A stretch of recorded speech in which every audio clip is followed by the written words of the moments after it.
Hello, all you lovely computer people, and today, here we are on another episode of Lost in the Farmer's Market, where we're doing, for lack of a better way to say it, a miniature expose, a miniature... Anyway, it's going to be really informative. So, what we're talking about here are figs, because every year this happens. Inevitably, someone blurts out the one thing that does get on my nerves, because it's factually wrong in a bunch of ways. But today, what I have for you is a real train wreck. Plus, I'm also going to be talking about a website that was brought to my attention that has some information on it that could get people hurt regarding figs. And so, two for one. Well, anyway, let me start by saying that this all started with me watching a Adam Conover video. Now, if you don't know who Adam Conover is, he does these commentaries regarding the current state of politics, how messed up things are in the United States, legit history stuff a lot of the time. But he's also a comedian, so he does it in a kind of funny lean.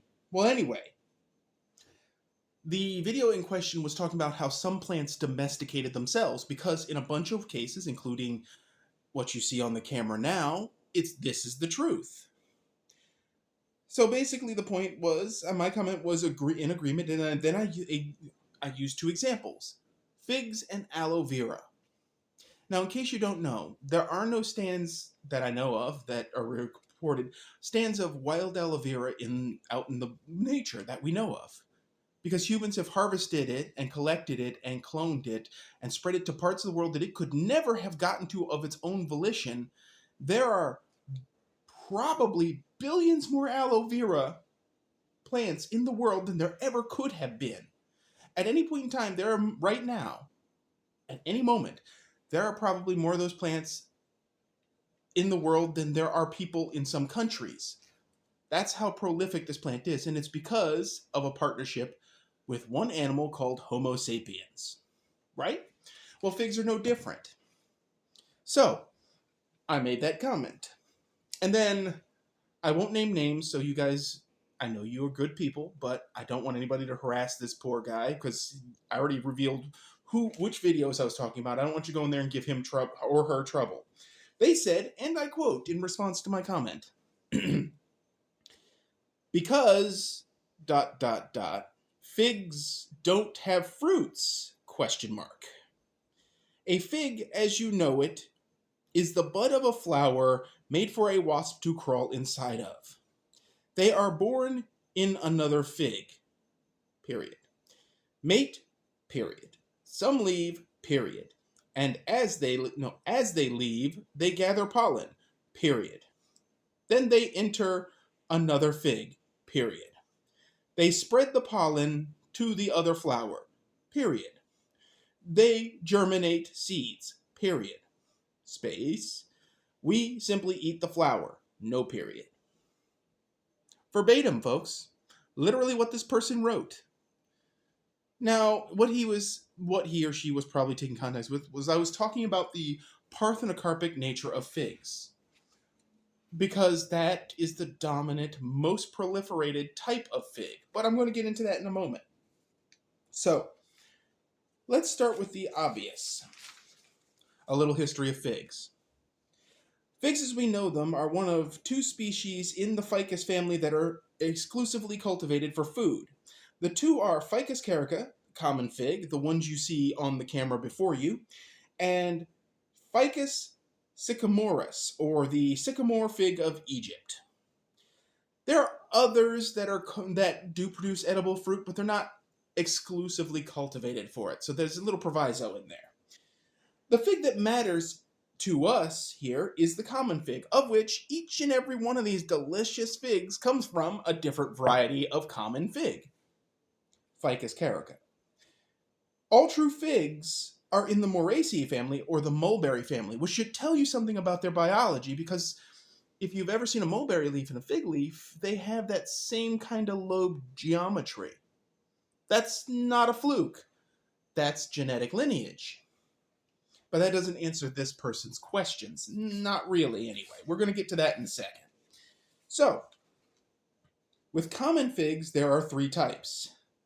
Cauticus, aka Smyrna, which needs pollination in order to produce anything. For examples of this are Smyrna, for which the group is named, Calamyrna, a variety that was bred for California, a Smyrna type, Marabout, and Zidi. Now, I may be pronouncing that last one right. It's Z-I-D-I, so it might be Zidi. No. Okay. Ziti. We're going with Ziti, I guess. Because then that way you can't confuse it for a delicious pasta dish. It's succulent! Anyway, the other type is persistent. No pollinator at all. These are the parthenogenic types that are most proliferated. Because no pollinator. Now, that, or parthenocarpic or parthenogenic is the phrase. Anyway, examples of this are brown turkey, white acacia, black mission, celeste, Brunswick, Adriatic, Chicago hardy, magnolia, petite nigra with an A, negron, violet de Bordeaux, and there are a few others that are just eluding me right now, but the list goes on. I mean, all the LSU types alone, LSU gold, LSU red, LSU this, I mean, there's so many. Because no pollinator, which means you can proliferate this plant further and farther than the plant could do on its own. And since it doesn't need a fig wasp, we've broken that chain of dependency on a tiny, not exactly reliable, and geographically limited creature. Win for the plant, win for us. Now there's a third type, intermediate. This one doesn't need a pollinator for the early or breba crop, but it does need a pollinator for its main crop. There's always an in-betweener. Now, they're commonly referred to as the San Pedro types, and examples of this are Lampiera and, of course, San Pedro. But that leads into the question, which came first? Well, obviously, the ones that need a pollinator came first because of where figs originated. However, at some point, there was a mutation on one or more bushes. It would produce fruit without the pollinator. Now, at the time, humans probably did not understand how that worked with the figs. But they knew that this one bush, maybe this one branch on this one bush, was always shooting off delicious fruit no matter what happened every year. And at some point, that branch was broken off, stuck in some dirt, or landed in some dirt, grew roots, and suddenly we were cloning. That's right. With figs, we were cloning before Dolly the sheep ever came around. How about them apples?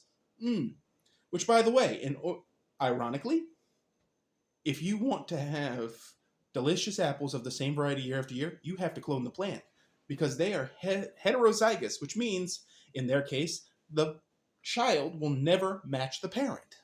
So cloning is very prolific in the agriculture industry. Always has been. Attack of the Clones! But I'm going to leave that one there. That's off topic.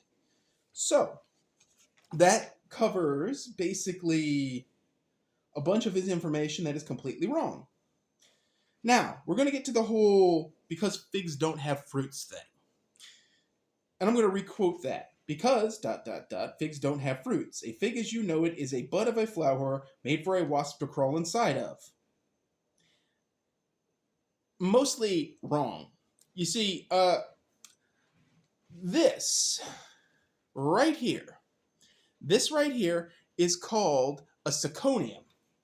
Now, a seconium is classified as an accessory or a multiple fruit, or multi-fruit with a hyphen between multi and fruit, which sounds like something that ought to go in like Batman's utility belt, but whatever.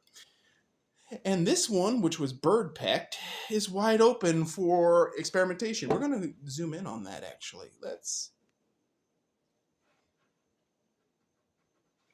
zoom in on that. Let's see if we can... Nope, the camera will not allow us. Okay, well, we're going to lean in then.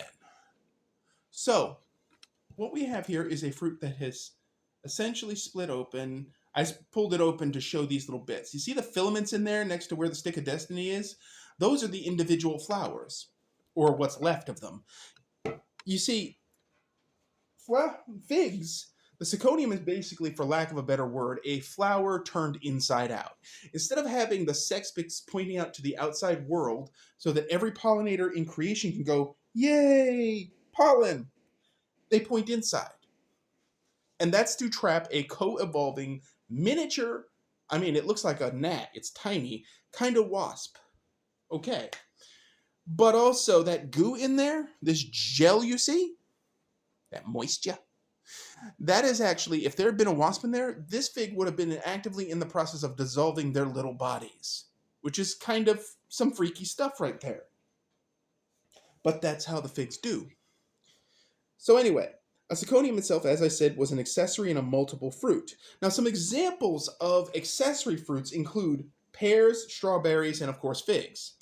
But examples of what are considered multi-fruits include the noni, pineapples, mulberries, of course, jackfruit, and Osage oranges, as well as figs. But the zirconium form of flower slash fruit is exclusive to the ficus grouping itself. So that is already kind of interesting into itself. So basically, when this guy says, because figs don't have fruits, he or she is functionally wrong, because at the stage we eat them, they have turned into a fruit. At one stage, they are a flower, but we wouldn't eat it then because it would be gross and full of latex sap and hard. I mean, it sounds like this person has never touched an immature fig before, because they are hard as a rock. And then suddenly, because figs are random like that, they're just not. They just swell up and ready. But that's, again, leading towards the point. That's leading towards the rest of the point. Now, the comments on mate, some leave, and all that stuff, you're kind of half right, but it's more complicated than that. It depends on which particular fig wasp we're talking about, because there are several different types, and their specific behaviors. Some of them actually, their larvae bore through the fig and then pupate on the outside. Some of them crawl out. Some of them get eaten by the fig. Because sometimes the fig wins. But now we're going to move on to the next thing. Then they germinate the seeds. Yeah, no.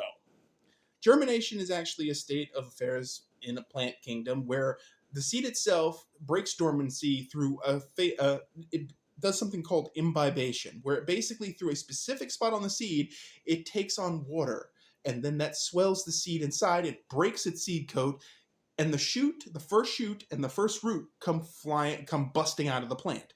That is germination. None of that happens inside of a fig. In fact, fig seeds, as far as I can tell for Ficus caricus specifically, common fig, don't germinate inside the fig unless something really freaky has happened. So I wouldn't put money on that. Now lastly, we simply eat the flower. No, you're eating the fruit. The flower, it's past the flower stage. I mean, if that were true, then technically every fruit we eat is still the flower, which makes absolutely no sense, because we know this is not the case. So there's that. And since fruit is defined as something that comes from the swollen ovary of a flower, we agree that it has moved on to a different stage and is no longer the flower. Because if that, again, that is true. You are eating the flower if you're eating a flower salad that contains, nasturtium blossoms and so forth. That's accurate. That's very accurate. But it is not accurate in this case. Now that covers all of that nonsense. The second thing was a site that was brought to my attention by someone in one of my garden groups. Garden group I'm a part of. I don't run. Well, no, it's a collective. Anyway, the site is called DIY Everywhere, Do It Yourself. And the title of the article is, give or take, Why Gardeners Collect Fig Milky Sap in a Small Bottle. Aside from the fact that the grammar of that sentence, even if you see the whole article title, is both misleading and functionally wrong, it's also factually wrong. Gardeners don't go around collecting fig milky sap in a small bottle. I know of no one who grows figs who does that. So there's that. I looked online and searched. I did like a full hour plus worth of searching from when I got this article last night or the night before, to just before filming, and could find no evidence of home gardeners doing this stuff. So it's already off to a great start. But the article is broken up into 5 parts. There's an introduction that's kind of nonsensical, and then there's 5 parts. There are 5 reasons for doing this. 1, natural pest control. Yeah, there is no supporting evidence that fig latex is a natural pest control. On the fig, it's there to seal wounds and ensnare insects. Basically, it's like tanglefoot, which is a compound you put on trees to basically catch caterpillars and tangle them up so that they cannot move up to destroy the foliage. It's basically there as an added mechanical barrier. Pardon me. The second point, healing properties for plants. All I gotta say is citation needed. I can find no evidence to support that this has healing properties on other plants. Maybe on the fig, it is like a first aid sealant, like sort of like pine tar is. That I can see. But on another plant that doesn't have tar, I'm not sure that's a good idea. And since it is the sap, if the figs are carrying a viral or bacterial disease that doesn't affect the fig, but you're painting it on another plant, how do you know you're not spreading new diseases? It just seems like a formula for disaster. And since I can't find any real detailed studies about it, I'm going to have to presume that this one is also someone writing wishful thinking, but not really knowing what they're writing. 3, rooting hormone. Yeah, the third one talks about using it as a rooting hormone. And there's just one problem. One little teensy problem. One, it's misleading. Using the latex sap or the latex compounds to seal off a wound in your cutting is probably not the best idea because a lot of cuttings require that open wound to form the new roots because that is where the new root primordia will form or concentrate. Second, there are no hormones that probably will transfer. Sap from an injury will have different hormones than the hormones that are found in a spot that's adjacent to an ideal for the plant area to pop some roots out. I can't see this working. I can see this stressing out your cuttings, but I can't see this working. Also, the difficulties of getting it on your cuttings are something to be considered. Lastly, they suggested using it in a culinary lean. Oh boy. What they're suggesting is that you use it as a meat tenderizer. Yeah, no. First and foremost, the compound they're talking about called ficin, basically fig plus icin to make it sound like a compound, does not work as a meat tenderizer. Basically, it aids in clotting and coagulating proteins, which means it is great as as a as a potential full-blown vegan replacement for rennet, the stuff they use to coagulate to make cheese. That I could see it being used as. But as a meat tenderizer, you don't really want something that binds protein. Because what's meat made out of again? All right, protein. Basically, stuff like the extract of papaya and pineapple bromelayic acid work on the basis of the fact that they are a compound. Well, in the case of bromelayic acid, it's acid. It breaks organic structures apart. Ficin, by all accounts, from what I can tell, binds it back together, so it's going to be a really crappy meat tenderizer. And that's why it doesn't work. But this site into itself is full of advertisements and questionable content, and apparently almost anybody can, it seems like a lot of people can just submit stuff to it. So folks, when it comes to figs, always consult credible sources, backtrack your information, and check. So that covers pretty much everything. And again, I'm just going to recap real quick on figs.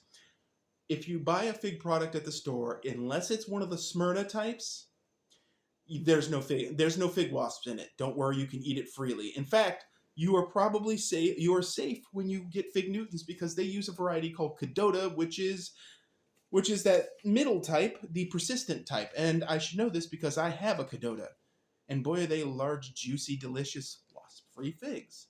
So, for all you lovely vegans and vegetarians out there who are concerned that you're eating bugs when you eat figs, stick to the persistent types, and that will never be a problem.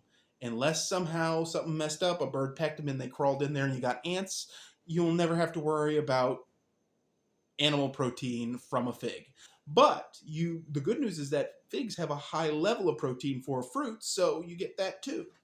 So, folks, If you have any comments about figs, fig wasps, or any questions, any additional things, please leave them in the comment section. If you like this episode, please hit like. If you haven't already, please hit subscribe. The Forage blog is up and running just fine. And as always, folks, keep them growing. If you're coming to the Harvest Store, there's one at the end of the month. This video probably will not go up in time for the July one, maybe September. So, thank you for watching. See you next time.